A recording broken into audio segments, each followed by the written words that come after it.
Okay, good afternoon. My name's Eleni Kasparis. I'm a National Account Manager here at Caterer.com, looking after the recruitment consultancy team. So today I'm catching up with Conrad, the Managing Director from Tonic Talent, talking all things recruitment, talking all things landscaping for the future, hopefully, if we know it, and what he's been doing over the last few weeks and the positive things that's going on in the industry from his side. So, Conrad, hi, welcome, thank you. Hi, Do you Lenny. want to, do you want to give the audience just a bit of an overview of who you are, what you do, what you recruit for, if you're still recruiting? Yeah, no problem. Recruiting. As Eleni says, I'm the Managing Director at Tonic Talent. We're located we started in Birmingham nearly 5 years ago. We've got an office in London as well. There's a team of four. And we're a specialist recruiter for catering, hospitality and events. We are REC accredited. We, as I say, a small team of four. We support across a real cross-section of the industry, to be honest, from really large events companies that are working out of arenas down to small gastropubs. We look at contract catering roles right through to two-star Michelin. We cover nationwide. We've always done a lot of video interviewing if the geography hasn't allowed us to meet candidates. We haven't done anything for a bit, like most people, when the bottom dropped out of everything, when COVID really came to the forefront. Obviously, all recruitment stopped, as when all hospitality stopped, really. But yeah, I mean, it will come back. We know it will. No one knows what it's going to look like at the moment. Talking to, so many clients are friends and speaking to so many friends in the industry. I just think at the moment it's the unknown of what and how they're going to be able to come out of lockdown and start operating in the future. I think that's what's worrying everyone really at the most at the moment. Obviously, the absolute ideal would be that we find a vaccine for this, and we can go about our business as normal. But until we get word that's going to happen, then it's a huge challenge for an industry that requires people to come together in numbers, isn't it? From a staffing perspective, your kitchens are designed that you're standing less than 2 meters away from the person on the next section, most likely. You've got to walk past each other all the time. If I'm a waiter, I can't approach a table from 2 meters and take Throw them their plate of food. Exactly. If I'm ordering a pint off someone, they're going to have obviously touch the glass and they're going to pass me the glass. So, talking to operators of all different sizes, like I say, from very small, gastro pubs right up to national groups, everyone is trying to map out what the future is going to look like and think, okay, well, could we operate with half of the capacity that we used to be able to? The government's given fantastic support to all sorts of businesses and is continuing to do so. I think hospitality does have to be given even further support in, I think, a reduction in rates that goes well into next year, and also a reduction in VAT that goes into next year. I just can't see without maybe even a further deferral of VAT payments and PAYE payments. But I think that certainly would be something that would help people. And a rates holiday. I know I read a letter from Robin Hudson, from the CEO of Limewood Hotels, to the Prime Minister, and he covered those areas. And I know that Hospitality Union, set up by Jonathan Downey, have been really pushing to make hospitality at the forefront. It's such a large employer. It's the third largest employer within the UK employment market, and it really is so important that we all anyone who supplies the industry or works in the industry or benefits from the industry in some way, really just continue to bang the drum and try and get as much support as we can to aid the recovery. It's nice to see that hospitality has all pulled together. I didn't expect anything less from hospitality, let's be honest, but it's been quite refreshing to see actually the amount of people that are speaking to each other and the amount of initiatives and things that are out there, which is good. And it's good that you're still speaking to your clients and engaging with the industry. Has there been anything else that Tonic Talent have done to support your clients during this time, even though you're not recruiting? Yeah, I mean, I'm obviously my team are furloughed, so it's really sort of all been coming through myself. Just bits of social media, if we can share, if someone's changing to maybe do a takeaway. We've got Hmm. a couple of clients who've got kind of rural gastropubs, and they've started selling some of their produce 3 times a week just to try and just keep busy. So we've just been trying to share information. And then share information that, if we read a good article, if there's someone like Robin Hudson's written a letter to the PM, then just trying to share and rate things through our social media really, and raise Yeah, awareness. I think that obviously there's so much unknown that it's very difficult. You have to just kind of think, okay, that's got some relevance, and you maybe share it. And sharing people who are trying to raise money for obviously the NHS, we've been trying to hmm, do what we can with things there, and I suppose just try and stay relevant and keep our finger on the pulse really. sure. You mentioned before as well, going into the back end of this year and into early next year, we all need to support hospitality's recovery because we're all in hospitality. We all love hospitality. And even if, lockdown lifts tomorrow and we're all allowed to bars and restaurants again, there is still going to be a process that we have to follow. So have you thought anything about internally what you're going to do to change the way that you've always done recruitment, or are you going to pretty much stay back to basics? What's happening with you guys to be able to get through the other side? Well, we only carry out permanent recruitment. We've never done sort of temps or contract. And to be honest, I think that there will be a lot of people who will be looking to shift into permanent roles now because of the uncertainty. Maybe if anything was to rear its head again, that was certainly, there was a questionable support around if you've been self-employed. I think it was a little bit harder to get hold of that, any sort of financial government support. I mean, from our point of view, it's just going to be a case of when we can, when we are required, we will look to continue to support the industry in the way that we always have. I mean, we've got some very loyal clients. We know that we do a good job. We get excellent feedback, and I think that people are going to be overwhelmed by the landscape that they find themselves in because there's just going to be so many candidates out there, even people who've got recruitment teams themselves, that they will still look for external support, and it will be a case that I think that will be needed potentially more than ever, even in a marketplace that the employment, it's going to be very crowded. It's going to be a lot of people looking for jobs. Even people who open up probably won't take their full team back on because they're just not going to have the capacity to keep those people working. They won't be busy enough because they will have to have forms of social distancing in for their patrons and their guests. Yeah. So I think from our point of view, we're not looking to reinvent the wheel. People have said to us, why don't you recruit in another area? Why don't you maybe change and look at healthcare or distribution and logistics, areas that are still quite busy during this period? But we in Tonic, we're a group of hospitality. We're absolutely passionate about hospitality. We're people who've worked in the industry. That's the only people that we take on. We give them the recruitment skills, but it's a passion and an innate knowledge of an area of hospitality or areas of hospitality that we're looking for. And I think that resonates with people. They don't just want to deal with people who are that old style of recruiters, like always selling over the phone and not looking after their needs at the time when they need them. Really, it's from our point of view. I think that we will want to support in the same way that we've always done. As I said before, we always used to do video interviews with candidates that wouldn't be able to come to the office, one of the offices, because we could be recruited in Scotland and we're not going to meet that person. Well, I think now that all of our interviews will be carried out over video.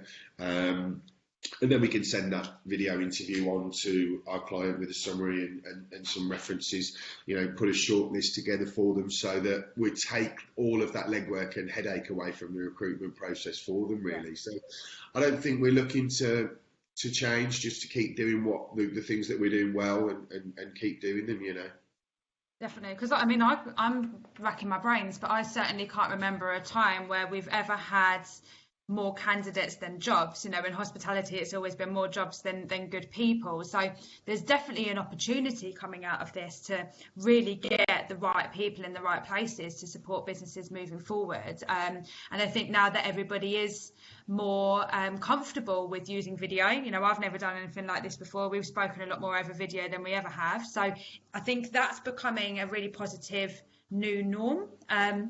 But do you think trends in the hospitality will change moving forward? Because over the years, we've always seen there be a trend change. You know, consumers want to go out to these places more than these, and it changes all the time. So what do you feel that even in the Birmingham market, which is where your speciality is, do you think there will be a change in trend? I think that we've seen a real push to support independence over the last 3 to 5 years, certainly. I think that hopefully will continue, where the money that you are spending will directly, rather than inflating a share price, it will directly affect the people that work within that business, probably to a greater degree. So I hope that people continue to support independence. I think that people will have to do some takeaway as well. They will have to think of some meals. So, you know, if you're a Michelin star restaurant, you're probably not going to do, although I do know some Carters at Moseley have been doing some ingredient boxes where you can, you know, effectively cook one of their standard, you know, or try to recreate one of their standard meals at home of the standard that they cook to. But also they've been, you know, doing things that are much more kind of accessible for people and sort of pre-made, almost ready meals, you know, utilising the fantastic ingredients that they get from their suppliers. They're also keeping their supply chain going. When I spoke to Brad, I do a walk around sort of where I live, and Carter's isn't far, and he was in there cooking, so he came out. We maintained social distance and had a chat for 10 minutes. And he said, you know, from his point of view, it's essential for him to keep his supply chain going. He's got some small suppliers who absolutely are, you know, just waiting for the call from one of their larger restaurants that maybe takes, you know, however much kilos of potatoes, Yukon Gold potatoes is something that he uses a lot of. And I think that if they can keep their supply chain going and keep some income going and keep a chef busy by doing those kind of takeaway meals, I think we'll see a lot more of that. People have just got to be nimble and just try and do what they can to survive this period, because inevitably life will return to normal. I just think it's incredibly hard for us to even give any thought to what normal looks like now, because it feels such a long way away. I mean, we're obviously in May now. April just feels like we've blinked and missed it. And it's you know, gone. it's a very, very strange scenario that we all find ourselves in. So, yeah, it will return to normal. It's just how many people can survive through until normal comes back. That's my worry, really, for people. It breaks your heart to think of the industry that you love. And, you know, I love being in a packed restaurant where I'm surrounded by people and they're all talking.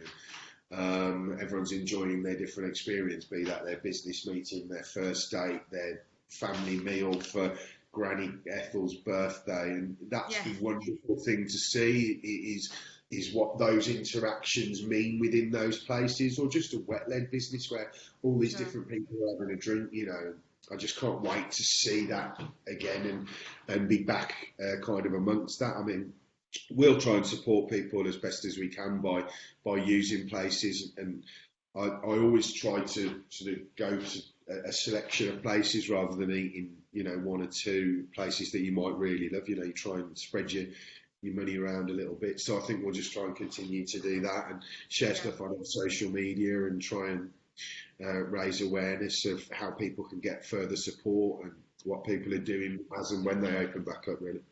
And all get through it together. It is amazing, isn't it? Like, I was looking back through my photos the other day, and it's quite hard to imagine a world where we were all out partying or having a drink and sharing pictures of food, and I just can't wait to get back to that, to be honest. I think I'm not the only one that does that. But how are your team getting on anyway? How's all of the guys at Tonic?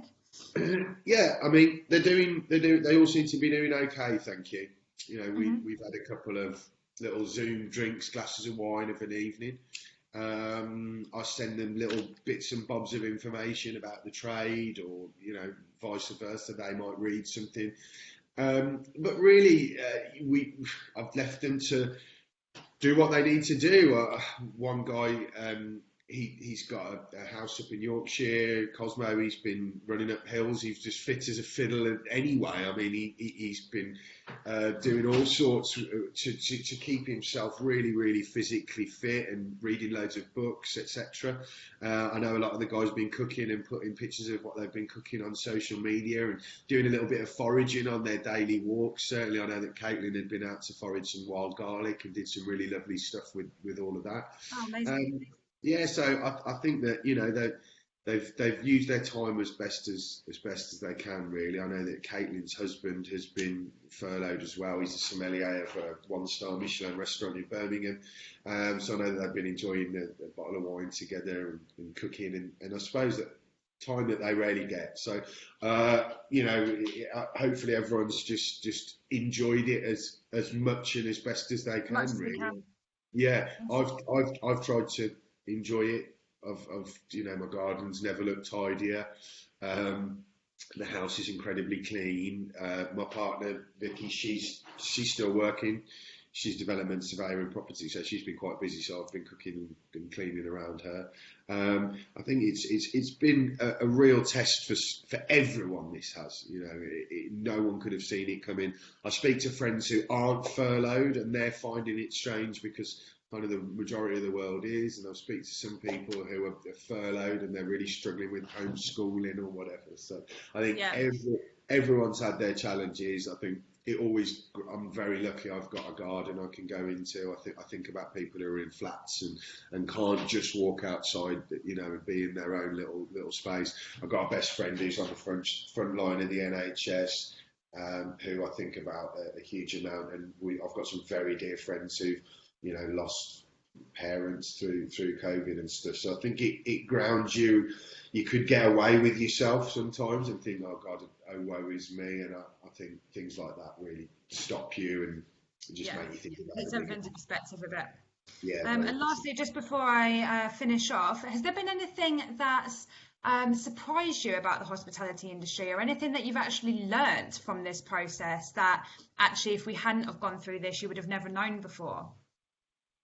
Not really, to be honest. I think that the unity that's been shown has been born out of absolute necessity. People, I'm in some local WhatsApp groups, and then I'm in some national ones, and you just see everyone wanting to support each other, help each other with information. And I've only ever seen that. I mean, we have a local networking group in hospitality that we run sort of as a sideline to Tonic, really, just something that no one was doing in the city of Birmingham. And it's kind of always been that way. I think people have always wanted to share ideas and help each other. They don't fear the sharing of knowledge. They really encourage it, and I think that that's something that I kind of knew was always there, really, and it's been nice to see.